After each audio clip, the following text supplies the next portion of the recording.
Pimpinan Wilayah Dewan Masjid Indonesia Provinsi Sumatera Selatan menekankan bahwa masjid dan musola Provinsi Sumatera Selatan, khususnya di Kota Palembang, harus tetap berfungsi sebagai tempat ibadah dan pembinaan ketakwaan tanpa campur tangan politik praktis. Menurut Ketua PD DMI Sumatera Selatan, Dr. Bukhari Abdullah, DKM sudah memberikan arahan bahwa masjid sebagai tempat yang steril dari politik praktis.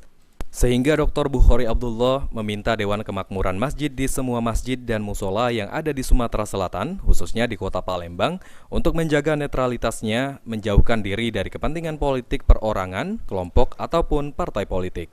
Sehingga masjid benar-benar sebagai tempat beribadah, muamalah, dan berukhuwah Islamiyah sehingga berbagai komponen masyarakat bisa berinteraksi di masjid tanpa adanya politik praktis. Di masa kampanye ini, Dewan Masjid Indonesia sudah memberikan arahan bahwa masjid sebagai tempat yang steril dari politik praktis.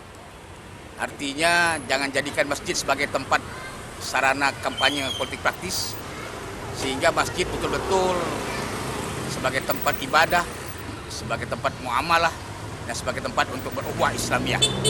Jadi berbagai macam komponen masyarakat dapat berinteraksi di masjid tanpa sekat-sekat yang berkaitan dengan politik praktis. Ditambahkan Dr. Bukhari Abdullah, apabila ada masjid yang melanggar akan dilakukan langkah-langkah edukatif sehingga mengakibatkan polemik di masjid. Selain itu, Bukhari tidak melarang caleg dan tim ses partai politik untuk datang ke masjid untuk bersilaturahmi dan beribadah, asal tidak membawa politik praktis.